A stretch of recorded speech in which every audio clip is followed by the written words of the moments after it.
Pedimos a Deus que continue a nos abençoar na nossa reunião. Vamos aqui avançar no estudo da primeira epístola de Paulo a Timóteo, já preparando a culminância desta primeira epístola. Então nós vamos aqui analisar o texto do capítulo 6, que se subdivide. Nós vamos fazer a leitura geral, considerações gerais, depois a gente retorna desde o primeiro versículo. Capítulo 6, primeira epístola a Timóteo, os deveres dos servos. Todos os servos que estão debaixo do jugo estimem a seus senhores por dignos de toda a honra, para que o nome de Deus e a doutrina não sejam blasfemados. E os que têm senhores crentes não os desprezem por serem irmãos. Antes os sirvam melhor, porque eles que participam do benefício são crentes e amados. Isto ensina e exorta. Exortações e conselhos gerais. Conclusão. Se alguém ensina alguma outra doutrina que se não conforma com as sãs palavras de nosso Senhor Jesus Cristo e com a doutrina que é segundo a piedade, é soberbo e nada sabe, mas delira acerca de questões e contendas de palavras, das quais nascem invejas, porfias, blasfêmias, ruins suspeitas, contendas de homens corruptos de entendimento e privados da verdade, cuidando que a piedade seja causa de ganho. Aparta-te dos tais. Mas é grande ganho a piedade com contentamento, porque nada trouxemos para este mundo, e manifesto é que nada poderemos levar dele. Tendo, porém, sustento e com que nos cobrirmos, estejamos com isso contentes. Tendo, porém, mas os que querem ser ricos, licenças loucas e nocivas, que submergem os homens na perdição e ruína. Porque o amor do dinheiro é a raiz de toda espécie de males. E nessa cobiça alguns se desviaram da fé, e se traspassaram a si mesmos com muitas dores. Mas tu, homem de Deus, foge destas coisas, e segue a justiça, a piedade, a fé, a caridade, a paciência, a mansidão. Milita a boa milícia da fé, toma posse da vida eterna, para a qual também foste chamado, tendo já feito boa confissão diante de muitas testemunhas. Mando-te diante de Deus, que todas as coisas vivifica, e de Cristo Jesus, que diante de Pôncio Pilatos deu testemunho de boa confissão, que guardes este mandamento sem mácula e repreensão, até a aparição de nosso Senhor Jesus Cristo, a qual a seu tempo mostrará o bem-aventurado e o único poderoso Senhor, Rei dos reis e Senhor dos senhores, aquele que tem ele só a imortalidade e habita na luz inacessível, a quem nenhum dos homens viu nem pode ver, ao qual seja honra e poder sempre eterno. Amém. Manda aos ricos deste mundo que não sejam altivos, nem ponham a esperança nem certeza das riquezas, mas em Deus, que abundantemente nos dá todas as coisas para delas gozarmos. Que façam bem, enriqueçam em boas obras, repartam de boa mente e sejam comunicáveis. Que entesourem para si mesmos um bom fundamento para o futuro, para que possam alcançar a vida eterna.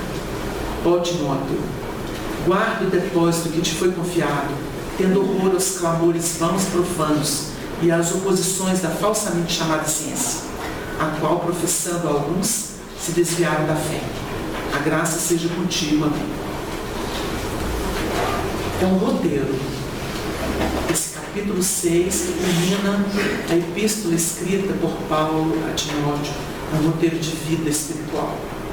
E, curiosamente, nós tivemos antecedendo a leitura do texto e a nossa análise, o estudo sobre matéria, Deus escrito matéria. A matéria formula nos mundos como a terra as expressões que nos encantam. E é necessário que seja assim, porque no aprendizado dos espíritos simples e ignorantes, eles se confundem com a matéria. E essa confusão, ela é tolerável e compreensível, porque o indivíduo, nessa fase, não tem ciência de nada. E ele é acalentado pela matéria, que então o envolve, o enleia em muitos processos. E esses processos passam a instaurar nele, no seu campo virgem da mente, os registros que passarão a se tornar os fundamentos de ciência, da ciência relativa ao seu plano evolutivo. Não é natural. Se não tivesse atração das coisas materiais, o homem, ou a alma, que está encarnada, ela não se movimentaria de dentro para fora para buscar alguma coisa. Então, a primeira questão tratada pela doutrina espírita acerca da vida é a necessidade de sobreviver. Ela é instintiva. Então o indivíduo sente fome e ele é obrigado a buscar o alimento. Ele tem medo, ele tem que se abrigar. Ele tem sede, ele busca água. Ele sente o apelo sexual, sem qualquer consciência do que significa isso, e ele, nesse processo de atração, ele busca parceria.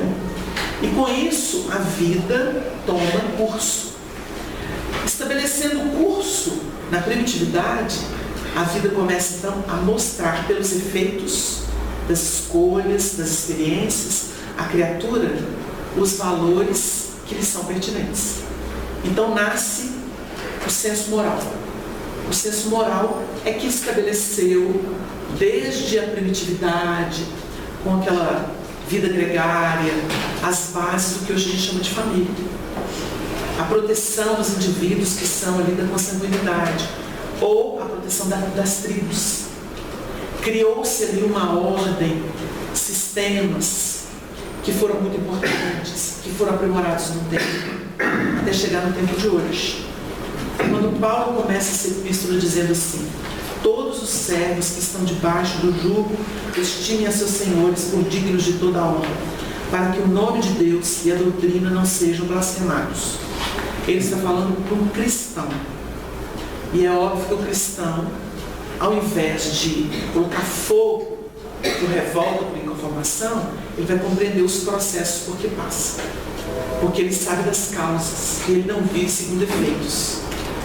Quem vive por aí destruindo, quebrando e falando horrores e sem qualquer postura moral é alguém que não sabe de causas, vive segundo efeitos, compra pelo que vê. Esse é o movimento deles. Isso é uma atitude primária. Mas aquele que conhece a origem de tudo e que estuda que Deus, Espírito, matéria, Deus, o Criador incriado, eterno, não se sabe de Deus na sua intimidade, a não ser quando se evolua suficientemente em mundos que não são como a Terra, porque a Terra é dos mundos menos graduados na escala evolutiva. Mas mundos superiores, eles começam a entrar na intimidade divina e passam a ser agentes, co-criadores em plano maior, vão ajudar a criar mundos, a governar mundos, como é o caso de Jesus diante da Terra. Ele é o demiurgo, aquele que está entre Deus e nós. Ele superentendeu esse trabalho e ele naturalmente cuida da evolução de todas as almas que estão aqui, porque ele conhece a todas na sua potência divina angélica. Mas nós estamos no plano de relatividade, então a gente começa a estudar atributos, questões que são importantes, premissas para que a gente possa projetar-se no campo do intelecto, ainda porque a gente não sabe ver isso pelo sentimento depurado. Existem pessoas, uma frase do Chico resume isso. Uma vez dando entrevista para a TV Manchete, que não existe mais, ele disse assim: a simples folha de uma árvore vista com os olhos da fé é um poema tão belo quanto Shakespeare. O Chico falou isso na televisão, décadas atrás. O que ele quis dizer? Quando há amor, que a criatura realmente comunga o divino, ela olha as coisas não pela aparência, mas pela vida que elas expressam. E nós temos vida por toda parte. A vida é sua, porque Deus é imanente, Deus é onipresente. A gente que se separa dele cria secção. É o caso que ele fala da ciência, ao qual, professando, alguns se desviaram da fé. Por quê? Porque perdem o rumo da vida essencial e ficam nas articulações. Então, texto vai levantar o problema da matéria, que vai criar imagens, cria palcos. A matéria cria palcos. E esses palcos fascinam. Fascinam. O Marcelo falou sobre a atração das almas, sobre vinculação sexual. Se não tivesse apetite, o sex appeal, o encanto sexual, como é que ficava a vinculação? Como é que ficava a perpetuação da espécie? Como é que ficava a nutrição das almas? Porque não é só a perpetuação da espécie, é a troca afetiva entre seres que precisam se nutrir. Ninguém vive sozinho, a lei é de sociedade. Ninguém nasceu para ficar isolado, proscrito. Ele pode passar temporadas, provas, expiações, ou mesmo, como é o caso do Chico, missões. Se isola de qualquer vinculação para se tornar exclusivamente um servidor do alto. Mas mesmo Chico explicava que a troca dele era diferenciada. Emmanuel me disse que os meus filhos são os livros. E quem é que fecundava o Chico? Os espíritos. É o sexo em outra órbita, porque ele se sublima. Não existe só a troca através dos órgãos sexuais, ele se sublima. André Luiz, por exemplo, analisando o tema, ele vai falar da troca do olhar, que nutre, que torna as almas vigorosas. Simples troca de olhar, um gesto, uma gentileza, a candura de um movimento qualquer. Porque há a inversão dos valores, quando a instintividade induz a criatura a ilusão de que o ato por si é tudo. Então nós temos pessoas que se tornam viciados em sexo. A natureza está aí e ela permite tudo, porque, como disse Emmanuel, Deus usa o tempo, não a violência. Mas a pessoa aprende com as próprias escolhas. E nem sempre esse aprendizado é salutar. A lei dá a cada um segundo as próprias obras. E o tempero vai por conta do nível evolutivo de cada criatura. Nós não podemos chegar para um aborígene, para uma pessoa que está começando a escalada evolutiva sem senso moral desenvolvido, contento, e exigir dela uma postura de alguém que tenha muitas reencarnações somadas e que tenha discernimento. Para esse do discernimento, temas primários não fazem parte nem de suas cogitações. Ela ultrapassa isso e vive em outras órbitas. Então a gente nota na história da humanidade questões que nos ajudam a entender o que é vibrar em outras faixas. Basta lembrar uma coisa corriqueira. Einstein, naquela história dele, diante de um refeitório, passa o aluno e ele pergunta: meu filho, eu estou entrando para comer, eu já comi e estou saindo? Não tem referência mais de matéria. Ultrapassa. Já entra em outras órbitas. O Chico não via a aparência das pessoas, via a essência. E por isso, às vezes, o amigo tinha que chegar perto dele com uma rapa e falar assim: ô Chico, pelo amor de Deus, acorda, esse é um canalha. Ô meu filho, não fala isso não. Porque enxergava a alma, o que a alma é possível, o que aquela criatura poderia fazer se quisesse. Identificava isso. Eu não estava preocupado se a pessoa tinha desvio, se estava roubando, se era aqui, se era ali. Então, quando a gente observa esse texto, a gente reflete: meu Deus, estimai os senhores por dignos de toda honra. Porque quando nós somos fiéis no pouco, nós nos tornamos fiéis no mundo, nos capacitamos por muito. Uma pessoa que vive encasquetada a propósito de quase nada é alguém que não pode administrar muitas coisas.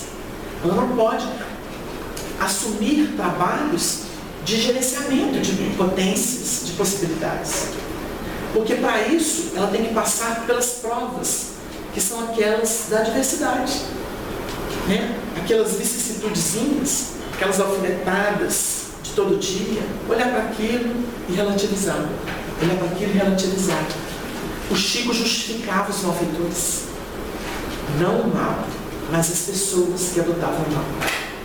Não, nosso irmão, vamos orar por ele. Não vê ele assim não. Deus tem caminhos. O Chico fazia isso o tempo inteiro. E muita gente achava o Chico iludido, utópico com as questões. Falou do Brasil, coração roubado do Evangelho, a mídia foi zombar dele.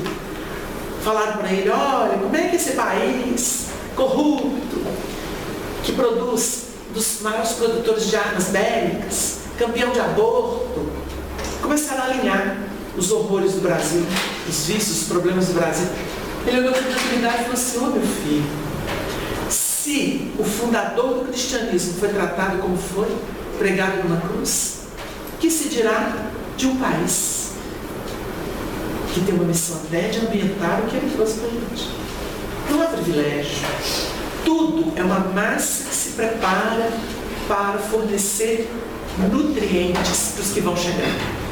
Quem vai transformar o Brasil no que ele tem que ser não são os viciosos que estão aí, não são os problemáticos, nem mesmo os rebeldes que gritam por justiça, mas não são justos nem dentro da sua casa, nem com o seu trabalho, não são honestos consigo próprios. Muitas vezes os que gritam contra os criminosos são aqueles que se camuflam todo o tempo, enganam pessoas, né? Quantos? Ele citou o livro Vida e Sexo do Emmanuel. Nós sabemos por informação de Emmanuel que nem todas as guerras formais, guerra de domínio somadas, fazem na história tantas vítimas quanto o problema do relacionamento pelo sexo. Nem todas. As frustrações e os dramas desse jogo afetivo, ainda muito primitivo, muito viciado, fizeram mais vítimas. E vítimas que estão aí para se tratar com seus problemas, com suas aberrações, com suas limitações, com seus conflitos. E a gente até hoje não dá conta disso. Uma sociedade que não respeita a pessoa na intimidade dela, que quer governá-la mesmo nas suas aptidões íntimas, que não interessa a sociedade, interessa a ela e a quem com ela esteja. Mais ninguém. Nós queremos cuidar de tudo, nós queremos interferir, então isso chama-se egoísmo. O egoísmo rege o mundo, né? Por isso a gente vê aqui, o texto vai falar sobre o amor ao dinheiro que enseguece. O que nós estamos assistindo na sociedade? As aberrações sociais que nós vivemos. Tudo pelo dinheiro. Poder e dinheiro. Então a gente vê o dinheiro tirando as pessoas do seu rumo, do seu equilíbrio, do seu norte. Coisificar é mais importante do que ser. E vamos esbarrar naqueles que partem pelo domínio do poder, a qualquer custo. Então ele fala aqui, ele vai falar sobre os ricos deste mundo, né? Os ricos de si mesmos, que não sejam altivos, nem ponham a esperança nem certeza das riquezas, mas em Deus, que abundantemente nos dá todas as coisas para que delas gozar. Tudo vem de Deus. Tudo vem de Deus. O homem co-cria. Deus é o Criador. Ninguém cria, só Deus. Mas o homem pode operar em cima do que Deus criou. Então a matéria serve para isso.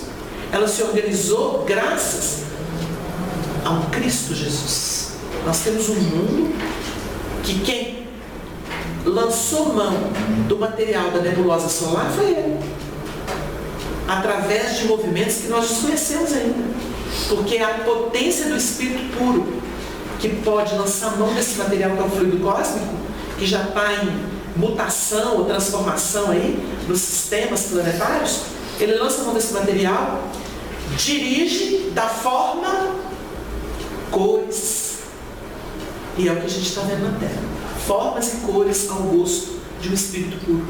Então a gente fica aí, a gente nota que mesmo com toda a tecnologia humana, o homem lança mão, mas na hora de mostrar algo que descansa, refresca, ele busca a natureza, filma, coloca lá, projeta.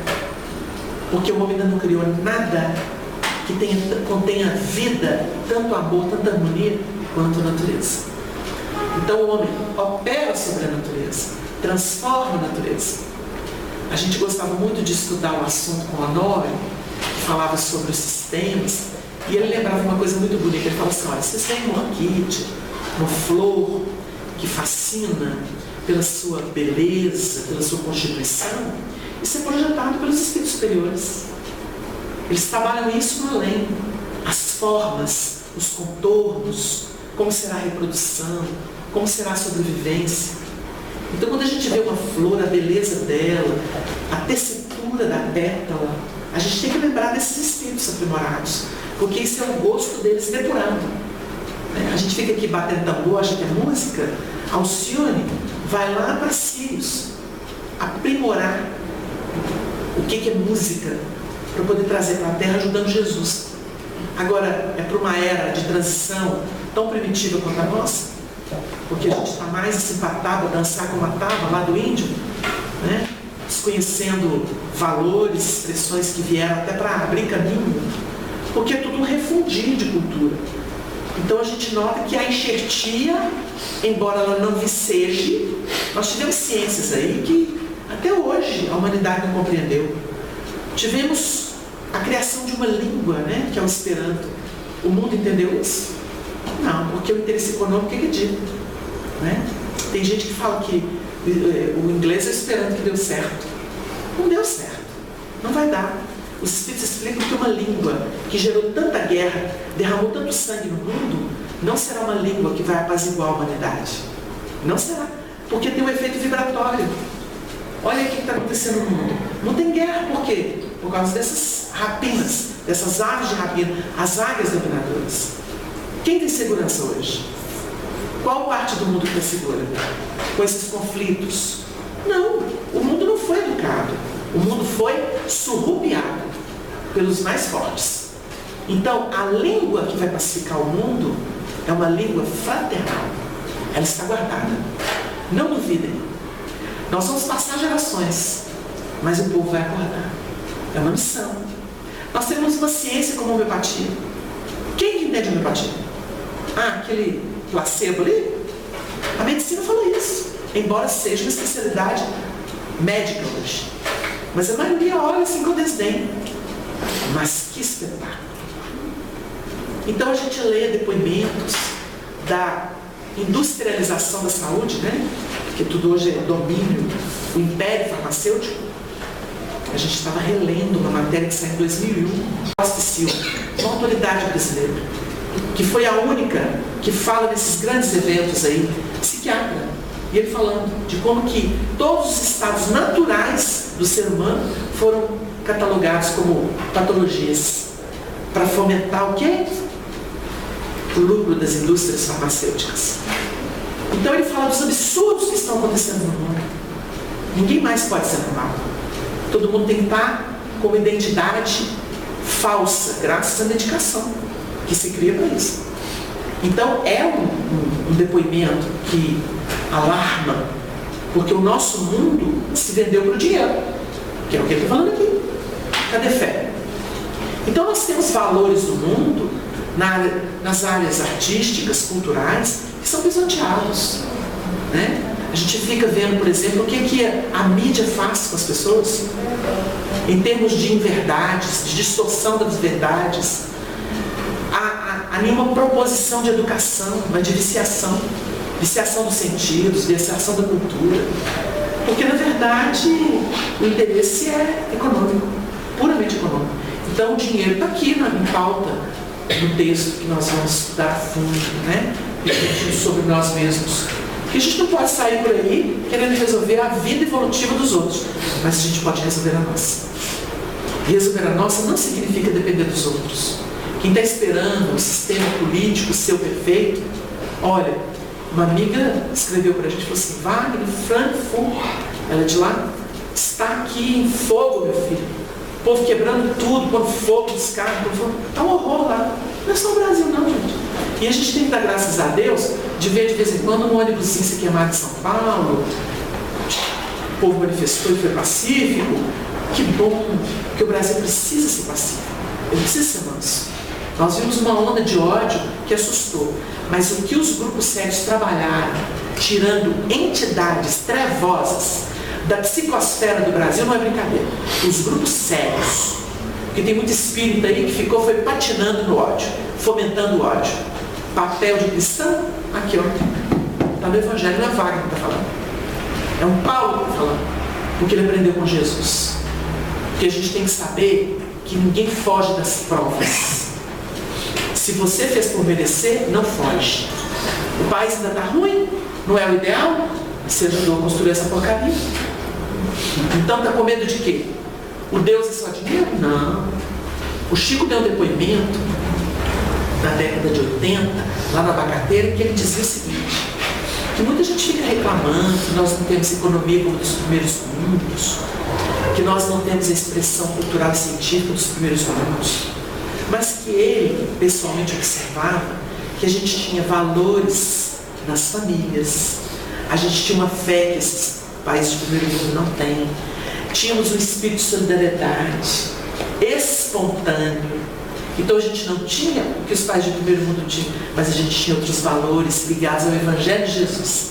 E isso era o mais importante. Ele falou isso na década de 80, a atualidade do pensamento chico. Então, quando Paulo aborda a questão aqui do dinheiro, do poder, da ilusão da matéria, ele está fazendo uma advertência profunda. Meu filho, não segue isso. Meu filho, acorda. Ele mostrou que Deus formou tudo para a gente gozar. Deus que abundantemente nos dá todas as coisas para delas gozarmos. Que façam bem. Aí vem o roteiro. Que façam bem. Ele não falou o bem. O bem pode ser o meu, segundo o que eu penso. Que façam bem. Você está numa atividade? Realize ela bem. Você está produzindo alguma coisa? Produza bem. Você está pensando? Pense bem. Não é o bem. O bem é relativo, mas o bem é universal. Que façam bem, enriqueçam em boas obras. As pessoas estão aí, síndrome de pânico, depressão, angústia, tristeza, buraco na alma, sem vontade de viver, sem vontade de nada. O que é isso? Faltando boas obras. Porque quando você mostra o seu amor nas pequenas coisas que existem no dia a dia, você tem nutrição, você dorme em paz. Você pode não ter tudo que você observa por aí, mas você fala assim, mas eu estou tão bem comigo mesmo, eu vivo bem comigo, porque eu me sinto em dia, eu estou dando a minha contribuição, eu faço a minha semeadura. Não estou falando de fruto não, gente. Semeadura. Semeadura. Um sorriso é semeadura. O silêncio diante de uma pessoa tola, aquelas que vêm altivas assim, achando que são donas do mundo. Silêncio. Deixa. Que importância tem? Vai levar desaforo para casa por quê? Ah, mas eu me senti ferido. Ah, mas esse orgulho, hein? Para que isso? Né? Então a gente ignora, foca o que realmente é importante. Repartam de boa mente. Será que a gente pensa nisso? Reparte de boa mente. O que é isso? Aquele estado tranquilo da pessoa, que ela foi requisitada, ela dá informação, sem exaltação nenhuma. Engraçado, toda vez que a gente vai naquela pessoa ali, ela sempre responde. Ela tem um padrão de boa mente, sem se precaver, se armar, sem querer impor, sem querer enquadrar ninguém. Tem um texto do Evangelho, é o versículo 7 do capítulo 2 de Lucas, que fala assim, sobre Maria recebendo Jesus. É tão bonito isso, porque é o fato de não enquadrar, que é o que a gente não tem que fazer com ninguém, nem com o filho. A gente fala isso para os pais, nem com o filho você tem que enquadrar, você tem que mostrar. Dialoga, mostra, envolve, mas não enquadra, porque cada espírito tem a sua medida, tem as suas aptidões. É uma violência fazer isso. Então, o texto diz assim, e envolveu em panos, que abriu a luz do seu filho, e envolveu em panos. Quando fala envolveu em panos, Maria não enquadrou Jesus, nem poderia, porque ele é muito maior do que ela. Ela não poderia enquadrar. Mas aqui é um recado para nós, não enquadrar, não julgue. Está no Evangelho, não julgueis para não serem julgados, porque com a medida que medirdes, medirão a vós. Toda vez que a gente lança um libelo contra alguém, nós somos assinalados pela vida. Fulano é isso, fulano é aquilo. Cuidado. Porque se você colocar toda a sua vibração nisso, como a gente observa aí esses ódios ululantes, eles ensinaram, eu estou comprometida a fazer muito melhor em todas as áreas. E faz, me engana que eu gosto. Me engana que eu gosto. Nós estamos lidando com um momento de provas em que os bodes são separados das ovelhas. Isso significa que nós não podemos vestir os outros. Nós podemos fazer o trabalho, podemos dialogar, podemos requisitar, podemos dizer, podemos. Mas temos que tomar cuidado com a vibração. Se o fogaréu toma conta, é muito perigoso para a gente. Tem obsessor, o Chico gostava de falar isso. Tem obsessor que ainda não chegou perto da gente. Estão cobrando conta do passado. Eles ficam espreitando, mas há uma providência divina, misericordiosa, que fala assim, não, vamos criar um campo para ele poder ter tempo de fazer o bem. E aí ele vai criando mérito, gerando mérito. Quando ele estiver bem, forte, com méritos, a gente solta a obsessão em cima dele, porque aí vai ter um anteparo. Quando a gente começa a se meter de julgador, de juiz de todas as causas, o que acontece? Essa providência da misericórdia diz assim, lá, perdeu a ternura do coração, perdeu a capacidade de amar o próximo, mesmo ele cometendo erros, e não soube separar o erro do indivíduo que merece as nossas preces, a nossa comiseração, porque ele está entrando no buraco. E com isso, o que acontece? Ele está puxando os obsessores dele, que a gente está tentando manter distante, porque ele ainda não dá conta do acerto de contas.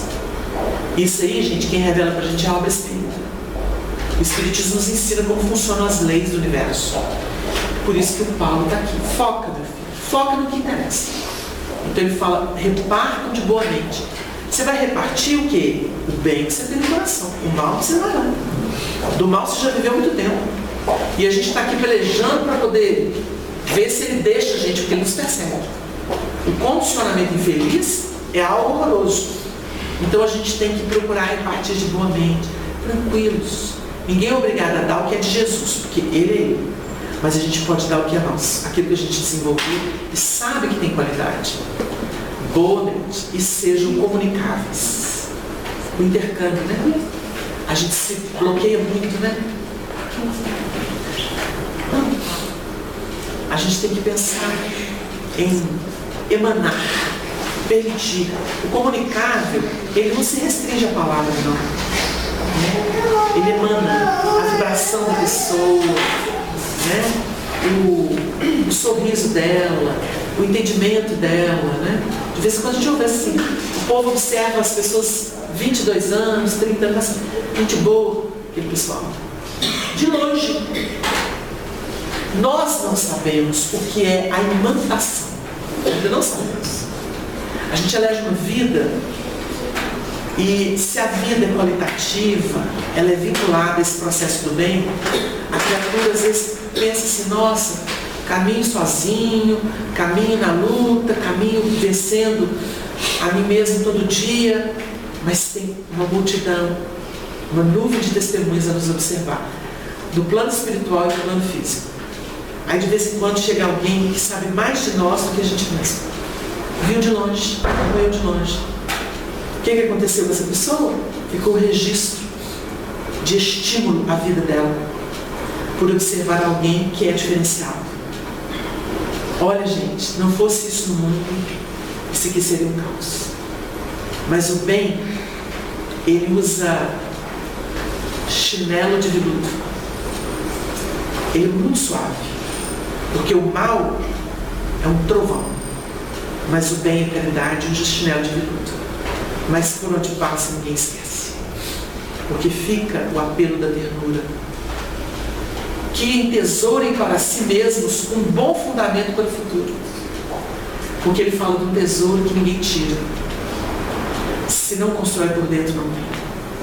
Quantos ricos aí estão enlouquecendo a ponto de cometer um suicídio, um homicídio, não sabem o que fazer, não sabem viver. Esses ricos da matéria, né? Não vou falar nem que é dinheiro, não. Os ricos da matéria. Às vezes é o rico da beleza física, ele seduz todo mundo, faz o jogo, vai parar onde mesmo, né? Tem até um caso muito interessante que é o de Maria Madalena. A beleza física, o dinheiro, mas ela vazia, tinha sede de amor. A verdade é essa.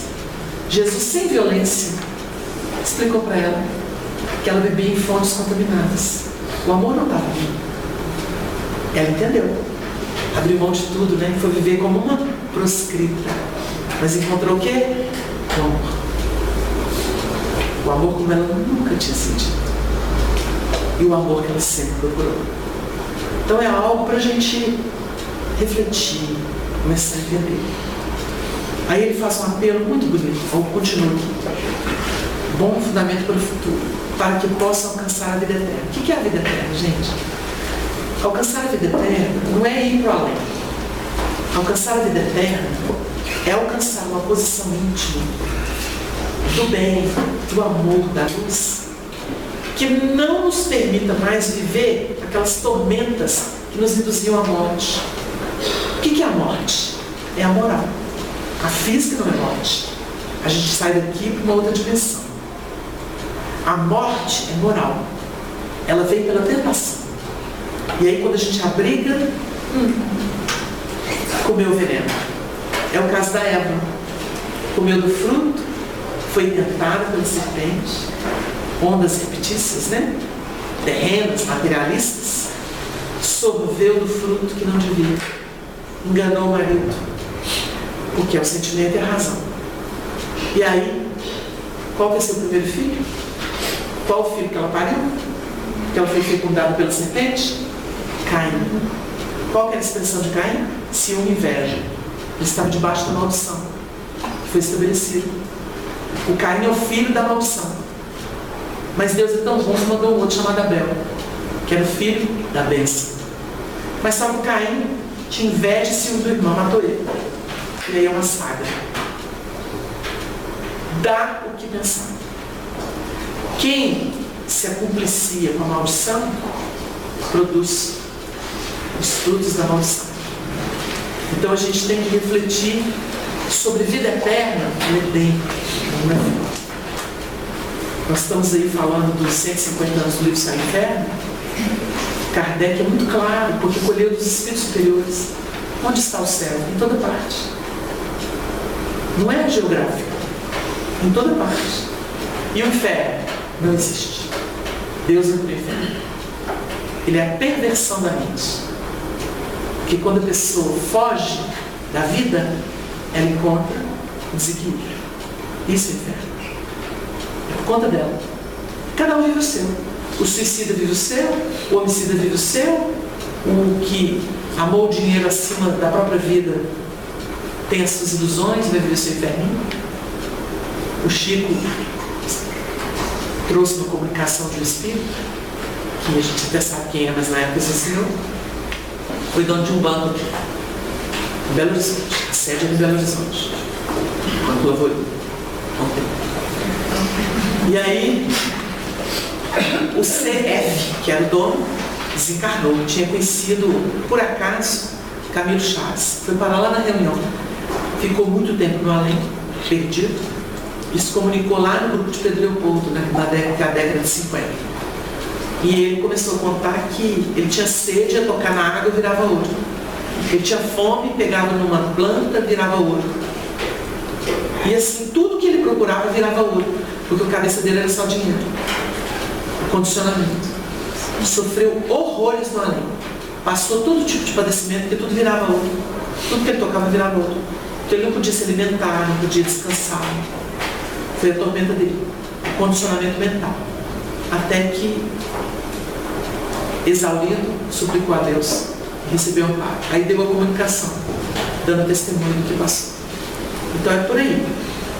Nós temos que procurar estudar a verdade para nos libertar de muita bobagem que a gente cultiva. Ó Timóteo, que é como se ele dissesse assim: ô meu irmão, ô minha irmã,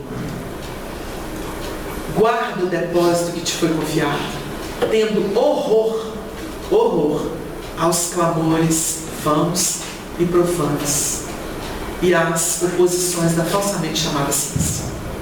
Tem muita coisa aí tentando desviar as pessoas do caminho da autorrealização, que é esse caminho de encontrar Deus em si mesmo, né? Não é artifício religioso. Os homens usaram religião, mas a religiosidade é algo natural. Então nós vamos parar por aqui, que o nosso tempo se foi, para a semana que vem. Só uma questão, não é interessante ele usar o termo guardar o depósito? Porque é um termo usado justamente para recurso financeiro. Né? É, porque aí é no coração. Isso. Ele não faz aí um jogo de palavras? Né? Faz por causa do dinheiro, né? Dos tesouros externos. Tem um depósito que é para ser guardado. Tem depósito. E esse é pessoal e transferível. Né?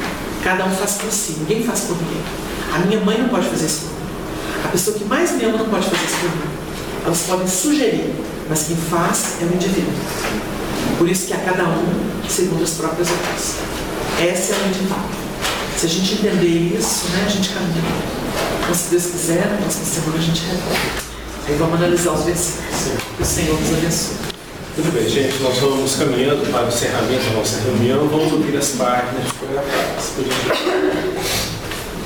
perdas e ganhos. Que adiantaria ao homem ganhar o mundo e perder a sua alma? Meus amigos, muita paz. No estudo da verdade divina está o verdadeiro rumo da alma, que já anseia a libertação dos julgos escravizantes da matéria. À luz deste amor, que a tudo nutre e sustenta, ainda que a maioria humana o ignore, em seus processos ilusórios de experiência e domínio, a criatura atenta e determinada a subir monte acima, sempre se nutrirá, vencendo adversidades e propostas sem alma. É assim que observamos, mesmo nos ambientes consagrados à religião, os triunfos que são verdadeiras derrotas morais e as perdas que funcionam por aquisições imortais da alma. Nos cenários humanos, a lei de causa e efeito reúne antigos malfeitores com novos candidatos às loucuras já praticadas pelos primeiros outrora.